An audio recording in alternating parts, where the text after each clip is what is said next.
하나님의 말씀 사도행전 2장 42절부터 47절까지 190페이지 제가 봉독해 드리겠습니다. 그들이 사도의 가르침을 받아 서로 교제하고 떡을 떼며 오로지 기도하기를 힘쓰니라. 사람마다 두려워하는데 사도들로 말미암아 기사와 표적이 많이 나타나니 믿는 사람이 다 함께 있어 모든 물건을 서로 통용하고 또 재산과 소유를 팔아 각 사람의 필요를 따라 나눠주며 날마다 마음을 같이하여 성전에 모이기를 힘쓰고 집에서 떡을 떼며 기쁨과 순전한 마음으로 음식을 먹고 하나님을 찬미하며 또 온 백성에게 칭송을 받으니 주께서 구원받는 사람을 날마다 더하게 하시니라. 아멘. 2017년 추수감사절입니다. 이 감사는 영적 건강의 기준이에요. 내가 영적으로 건강한가, 건강하지 않은가라는 그 사실을 판별하는 기준이 바로 감사입니다. 오늘 우리가 감사 찬양했잖아요. 성경은 감사가 있으면 성숙한 신앙이고 감사가 없으면 미성숙한 신앙이다. 며칠 전에 어느 목사님의 설교를 들었습니다. 그런데 그 목사님이 설교하시는 가운데 이런 이야기를 하시더라고요. 목회하면서 교회에서 가장 염려스럽고 불안하게 느껴지는 성도가 어떤 성도인가? 어떤 성도인 것 같습니까? 그 목사님 설교하시면서 이렇게 이야기하는 거예요. 열심히 봉사하면서도 불평, 원망하는 성도가 가장 교회에서 염려스럽고 불안하게 느껴지는 성도랍니다. 반대로 열심히 봉사를 하든 그렇지 못하든 늘 감사하는 사람을 보면 마음이 놓이고 평안하다. 그런 설교를 해요. 저도 이렇게 묵상을 해보니까 그런 것 같기는 합니다. 감사가 넘치면 제가 보기에도 마음이 평안하고요. 기뻐요. 그런데 열심히 시간과 물질과 재능을 헌신하면서 감사하지 못하는 성도를 보면 왠지 모르게 불안하고 위험스러워 보일 때가 있어요. 어떤 분은 그렇게 이야기할 것입니다. 목사님, 감사할 마음이 없는데, 감사할 조건이 없는데 그렇게 감사를 강요해도 되나요? 아마 오늘 여러분 가운데 감사의 찬양을 드리면서도 정말 풍성하게 감사를 드리지 못한 분이 있을는지도 모르겠습니다. 그러나 여러분, 감사는 감정의 문제가 아니에요. 순종과 의지의 문제입니다. 왜? 하나님께서 범사에 감사하라고 말씀하셨기 때문에. 그렇기 때문에 그것은 감정의 차원이 아니에요. 내가 감사할 감정이 아니고 감사할 환경이 아니더라도 하나님께서 우리에게 범사에 감사하라 하셨기 때문에 순종하는 것이고 그것은 의지의 문제입니다. 감정적으로 좋은 상황이 왔을 때? 아닙니다. 견디기 힘들고 어려운 상황이 왔을 때라도 범사라는 것은 모든 상황 속에서 감사하는 것을 말하는 것이죠. 하나님께서 구약 이스라엘 백성들에게 세 절기를 반드시 지키라고 명령을 했는데 구약에 보니까 이 세 절기는 유월절, 칠칠절, 또 초막절입니다. 유월절은 이스라엘 백성들이 애굽에서 해방된 날을 기념하며 감사하는 절기예요. 오늘 우리로 비유하면 구원받은 것이 감사한 거죠. 하나님의 은혜, 예수 그리스도의 십자가의 구원, 하나님의 자녀된 것, 거듭난 것, 그것을 감사하는 거예요. 하나님은 그것을 감사하라고 했어요. 유월절을 감사하라는 것은 오늘 우리에게 우리가 받은 그 구원의 은혜를 감사하라는 것이거든요. 할렐루야. 여러분, 하나님께서 우리에게 베풀어 주신 구원의 그 은혜를 감사하십니까? 아멘, 감사해야죠. 구원의 확신이 없으신 분 계세요? 잔 웨슬리 목사님이 이렇게 일기에 기록을 했습니다. 내가 구원받은 근거는 무엇일까? 내가 목사가 되고 수많은 사람에게 복음을 전했기 때문에 내가 구원을 받았는가? 그것 때문에 내가 구원의 확신이 있는가? 아니다. 내게 있는 구원의 확신은 딱 두 가지. 내가 죄인이었고 예수님께서 나를 대신해서 십자가에서 죽으셨다는 사실을 믿기 때문에 나는 구원을 받았다. 그렇게 일기에 기록을 했어요. 내가 세상에서 가장 큰 죄인임에도 불구하고 예수님께서 십자가에서 나의 죄를 대속하셨기 때문에 나는 구원을 받았고 그것 때문에 구원의 확신을 갖는 것이지 내가 목사이기 때문에 혹은 교회에서 봉사를 많이 하기 때문에 내가 오래 신앙생활했기 때문에 구원의 확신을 갖는 것이 아닙니다. 나는 죄인이었고 죄인인 나를 위해 예수님 이 땅에 오셔서 십자가에서 죽으셨다는 그 진리를 내가 믿을 때 거기에 구원이 있는 것이고 구원의 확신이 있는 줄로 믿습니다. 다시 한번 이 추수감사절에 나의 구원의 문제에 대해서 깊이 생각해 보며 그 예수님을 내가 영접함으로 구원받은 은혜에 감사하는 우리 주님의 교회 성도들이 되었으면 좋겠습니다. 이스라엘의 둘째 절기는 칠칠절이에요. 초실절, 맥추절, 우리에게는 오순절입니다. 오순절날 성령 강림해서 교회가 탄생했잖아요. 그러니까 우리는 무엇 때문에 감사해야 됩니까? 성령님께서 교회를 세워주시고 우리를 교회 공동체의 지체로 만들어주신 그 놀라운 사실 때문에 감사하는 거죠. 또 초막절이 있습니다. 장막절, 이스라엘 백성들이 출애굽 이후에 광야에서 생활한 것을 기념하면서 한 해 동안 하나님께서 베풀어 주신 풍성한 소출을 감사하는 것, 바로 오늘 우리가 드리는 추수감사절이죠. 하나님의 은혜, 모든 것이 하나님의 은혜, 하나님이 함께 하시고 하나님이 뿌리게 하시고 하나님이 거두게 하신 것, 거기에는 가정이 있습니다. 자녀가 있습니다. 자녀 손들이 있고 직장이 있고 사업이 있고 삶의 모든 일용할 양식 때문에 감사하는 것. 하나님이 새 절기를 지키라고 하셨어요. 그런데 이 새 절기의 핵심은 감사예요. 하나님의 은혜에 감사, 또 하나님이 베풀어 주신 교회 공동체로 인한 감사, 그리고 하나님께서 나와 동행하시고 뿌리고 거두게 하시는 것 감사. 저는 지난 한 주간 동안 2017년 추수감사절을 맞이하면서 어떤 말씀을 가지고 성도들과 나눌까 기도했어요. 하나님, 어떤 말씀을 나눠야 될까요? 사실 목회자들에게 절기가 돌아오면 굉장히 힘들어요. 왜? 절기 설교가 참 어렵습니다. 매년 반복되잖아요. 성도들도 큰 기대가 없습니다. 오늘 여러분 큰 기대 가지고 오셨어요? 혹시 말씀의 은혜 받아야지, 그런 것보다는 오늘 헌신해야지, 장식해야지, 음식해야지, 그 생각 속에 가득 차서 아마 왔을 거예요. 목사님 설교 길게 하면 빨리 좀 끝내고 밥을 먹어야 되는데, 이런 생각하지 않으시겠습니까?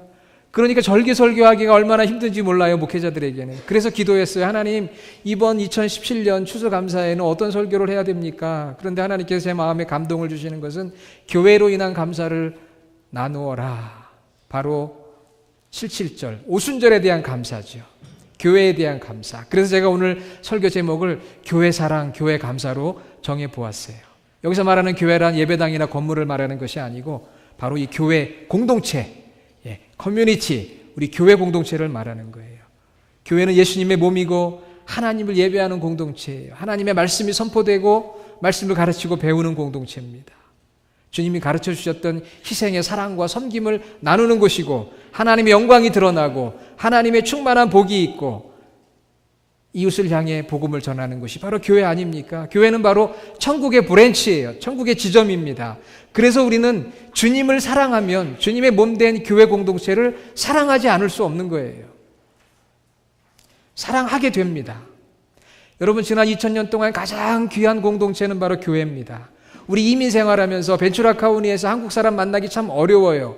그런데 주일이 되면 이렇게 모여옵니다. 남녀노소 빈부 귀천 할 것 없이 우리 교회 성도들이 이렇게 모여오잖아요. 그리고는 와서 하나님 나라의 이야기, 킹덤 스토리를 들어요. 사랑에 대해서, 믿음에 대해서, 소망에 대해서 말씀을 듣습니다. 여러분, 어디에 가서 사랑에 대해서, 믿음에 대해서, 소망에 대해서 이야기를 듣겠어요? 너무 귀한 것이 교회 아닙니까? 매주 같이 오늘도 애찬을 나눕니다. 토요일 새벽 끝나면 저희들이 맥도날드에 가서 커피도 마시고 햄버거도 먹으면서 교제를 해요. 여러분, 이런 곳이 어디에 있겠어요? 이 세상에. 하나님은 이 교회를 가장 귀하게 여기시고 소중하게 여기시는 줄로 믿습니다. 그러나 교회를 생각하면 아쉬운 점이 많아요. 서로 사랑하자는 말을 제일 많이 하면서도 사실은 서로를 비판할 때가 너무나 많습니다. 사회적인 신뢰도가 추락하고 교회의 갈등과 분열로 많은 상처를 받고 실망하여 교회를 떠납니다. 한국에는 요즘 가나안 교회라고 있다고 합니다. 가나안 교회는 뒤집어 안 나가 교인이라는 거예요. 아, 교회 안 나가. 교회 마음에 안 들어. 교회에 실망했어. 나 하나님은 믿지만 교회는 안 나가. 제 친구 목사님이 한국에서 이런 가나안 교회를 또 목회를 해요. 안 나가는 교인들만 모아가지고 목회를 합니다. 오늘의 교회의 모습, 너무 소중하고 사랑해야 되고 감사해야 되는데 아쉬운 점이 많아요. 왜 그럴까요? 저는 요즘 종교개혁자인 마르틴 루터의 책을 다시 한번 읽어봅니다. 그러면서 그 마르틴 루터가 썼던 종교개혁, 교회에 대한 이야기를 읽으면서 제가 어떤 인사이트를 하나 받았어요. 그분이 그렇게 정확하게 쓴 건 아니지만 왜 오늘날 교회가 소중하면서도 모순이 있고 아쉬움이 있고 신뢰도가 추락하고 우리가 서로 실망할까? 하나님은 우리 구원받은 성도들이 함께 모여 예배하는 이 교회를 세워주셨지만 이 교회에 있는 저희들은 여전히 죄의 본성을 가지고 있어요. 그래서 우리 자신이 그렇게 연약하다고 하는 것을 잊지 말고 예수 그리스도의 십자가만을 붙들라고 우리 교회에도 연약한 점이 많고 실망스러운 점이 많고 아쉬운 점이 많다는 생각이 듭니다. 그래요. 우리는 의롭다 인정받았지만 여전히 죄성을 가지고 있기 때문에 끊임없이 예수 그리스도의 십자가를 붙들어야 된다는 사실을 가르쳐 주시기 위해서 때로 우리가 교회 안에서 서로 실망하고 비판하고 또 안타까운 갈등과 상처의 모습이 있을 수 있는 것이죠. 그럼에도 불구하고요, 우리 헨리 나우엔이라는 영성신학자의 그 묵상을 제가 읽어보면서 참 도전을 받았어요. 따라해 봅시다. 교회는 신앙의 대상이다. 여러분 교회를 믿습니까? 아유 목사님 요즘 교회가 신뢰도가 얼마나 추락했는데요. 교회를 믿어요? 말도 안 되죠. 하나님은 믿어도 교회는 못 믿습니다. 요즘이 그런 세상이잖아요. 그런데 여러분 헨리 나우엔의 그 묵상을 읽어보면서 제가 인사이트를 받았어요. 우리 얼마 전이 아니죠. 바로 방금 전에 사도신경 고백했습니다. 하나님 믿습니다. 예수님 믿습니다. 성령님 믿습니다. 그리고 어떻게 고백합니까? 거룩한 공회와 성도가 서로 교통하는 것과 죄를 사하여 주시는 것과 몸이 다시 사는 것과 영원히 사는 것을 믿사옵나이다. 아멘. 우리 그렇게 고백했어요. 하나님만 믿는다고 하지 않았습니다. 예수님만 믿는다고 하지 않았어요. 성령님만 믿는다고 하지 않았어요. 우리는 바로 거룩한 공회, 성도가 서로 교통하는 것, 바로 이게 교회거든요. 교회를 믿습니다예요. I believe in the church. 교회를 믿습니다. 믿을 수 없을 것 같은데 우리가 그렇게 고백하고 있다는 거예요. 우리가 그렇게 고백하고 있다는 사실을 여러분 깨달은 적 있습니까? 다시 한번 하나님은 우리 가운데 교회를 신뢰하라고 믿으라고 말씀하시고 우리의 사도신경 속에 그런 고백이 있어요. 거룩한 공회, 성도가 서로 교제하는 것, 이게 교회잖아요. 교회를 믿습니다. 여러분 가족에 대해서 실망한다고 해서 가족을 믿지 않습니까? 자녀에 대해서 실망한다고 해서 부모님에 대해서 실망한다고 해서 신뢰하잖아요. 우리는 바로 예수 그리스도의 영적인 가족입니다. 그러므로 하나님 아버지를 믿듯이 바로 교회를 믿을 수밖에 없는 것이 바로 우리의 삶이에요. 종교개혁자들은 교회는 성도의 어머니다 그랬습니다. 어머니가 마음에 안 들어도 어머니이기 때문에 내가 신뢰하는 것처럼 우리는 교회를 믿어야 하는 것이죠. 사도신경은 그렇게 말합니다. 교회는 하나님을 잘 믿을 수 있도록 도와주는 오르거니제이션 조직이 아니다. 우리는 하나님을 믿는 신앙과 동시에 교회를 믿어야 된다고 말씀하고 있는 거예요.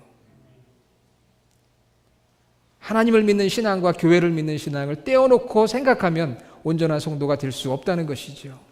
오늘 제가 여러분에게 봉독해드린 이 사도행전 2장 42절로 47절은 초대교회의 모습이에요. 저는 이 본문을 제일 좋아합니다. 목회를 하면서 교회가 이렇게 됐으면 하는 생각을 늘 해요. 그리고 돌아봅니다. 얼마만큼 내가 이곳에서 벗어났는가. 내 위치를 다시 한번 생각해보고 돌아가려고 애를 써요. 여러분 교회 공동체는 4가지 역할을 해요. 제가 오늘 말씀을 생각하면서 조금 제가 그동안에 생각했던 거하고 좀 바꿨어요. 저를 한번 따라해 봅시다. 손을 한번 이렇게 들어보세요. 자, 교회가 하는 첫 번째 역할, 사명, 이게 뭐지요? 위로. 하나님을 예배하는 거예요. 두 번째, 자기 가슴을 이렇게 안아보세요. 하나님의 말씀을 듣고 나의 내면이 성장하는 거예요. 영적인 성장. 자, 그 다음에는 옆에 있는 사람을 이렇게 좀 한번 안아주세요. 옆에 있는 사람. 예, 옆에. 우리 주의 지체된 성도들을 사랑하는 것입니다. 그 다음에 제가 이제 다시 한번 생각한 건데요. 자, 손을 앞으로 이렇게 향해 보세요. 앞으로. 앞으로 쫙 뻗어보세요. 세상을 향하여 나가는 것입니다. 세상을 향하여 나가는. 이게 교회 역할이에요. 여러분 교회가 뭡니까? 누가 물어보시면 그리스도의 몸인데 위로 하나님을 예배하고 내가 하나님 말씀을 듣고 영적으로 성장하고 옆에 있는 성도를 사랑하고 세상을 향하여 나아가 예수님 명령하신 대로 이웃을 사랑하고 이웃에게 복음을 전하는 것이 바로 교회예요. 자, 그럼 우리 운동삼아 한번 해봅시다. 자, 위로, 그 다음에 안으로, 옆으로, 그리고 앞으로 나가야 돼요. 이게 교회예요. 이 교회를 통해 우리 신앙이 유지되고 이 교회를 통해 신앙이 성장하는 것입니다. 이렇게 귀한 거예요. 교회가 아니고서는 이 역할을 우리 감당할 수가 없어요. 그래서 교회를 사랑하고 교회를 감사하면 제일 먼저 할 일이 무엇인지 아십니까? 교회를 사랑하고 교회에 감사하면 제일 먼저 할 일, 따라해 봅시다. 모이자. 모이는 일이에요. 오늘 사도행전 2장 46절, 날마다 마음을 같이하여 성전에 모이기를 힘쓰고 집에서 떡을 떼며 기쁨과 순전한 마음으로 음식을 먹었다.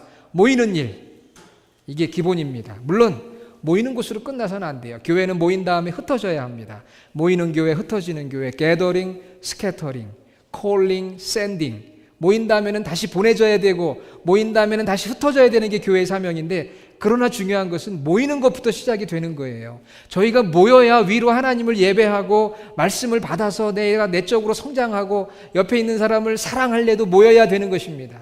모여서 우리가 성령 충만하게 힘을 얻어야 앞을 향해 힘있게 나갈 수가 있는 거예요. 모이지 않으면 이 모든 일들이 이루어질 수가 없는 거예요. 이것은 모든 성도들이 함께하는 일입니다. 여기 서 있는 저나 혹은 장로님들이나 몇 분 성도들이 해야 하는 일이 아니에요. 왜? 우리는 모두 주님으로부터 같은 은혜를 받았어요. 누구는 더 비싼 은혜 받고 누구는 값싼 은혜 받은 것이 아닙니다. 예수 그리스도의 십자가의 그 귀한 은혜를 우리가 동일하게 받았기 때문에 주님의 몸된 교회를 위해 함께 섬겨야 하는 것입니다. 모이기에 힘써야 돼요. 예전에 우리 한국교회는 모이기에 힘썼습니다. 그래서 이제는 흩어지자 그랬어요. 흩어지자고 하다 보니까 이제는 또 모이는 일이 힘들어졌어요. 그렇기 때문에 우리는 이제 모이는 일에 더 힘을 써야 돼요. 모여야 힘을 얻습니다. 능력이 있습니다. 능력이 있어야 나가서 세상을 이기는 게 아니겠어요. 이민 목회하면서 늘 느끼는 것은 참 모이기가 어렵다는 거예요. 생존 자체가 너무 힘들기 때문에 어렵죠. 바쁘고 그래도 모여야 돼요. 그것이 초대교회의 모습이고, 우리는 얼마나 그곳에서 멀어져 갔는가를 내가 생각해 보면서 다시 그 기준으로 돌아와야 되는 것입니다. 날마다 마음을 같이하여 성전에 모이기를 힘썼다고 말씀하고 있어요. 교회를 사랑합니까? 교회에 감사하고 싶습니까? 모이는 일에 열심을 내야 돼요. 그때 우리 신앙이 자라고요. 그때 하나님이 역사하시고 우리 삶이 행복해지고 삶의 의욕을 느끼게 됩니다. 사랑하는 여러분, 이번 추수감사절에 감사할 일이 많지만 무엇보다 소중한 하나님의 교회, 특별히 우리 주님의 교회, 여러분이 사랑하고 감사하며 그래서 이전보다 더 열심히 모이는 교회, 우리 같이 한번 만들어갈 수 있기를 주님의 이름으로 축원합니다. 기도하겠습니다. 아버지 하나님 감사합니다. 2017년 추수감사주일 무엇을 감사할까? 감사 제목이 많습니다. 그러나 무엇보다 하나님 허락하신 이 주님의 교회로 인하여 감사하고 사랑하고 헌신하는 저희들 되게 하여 주시옵소서. 위로 안으로 옆으로 앞으로 담대히 나아갈 수 있는 성령 충만한 교회가 되게 하여 주시옵소서. 예수님의 이름으로 기도드립니다. 아멘.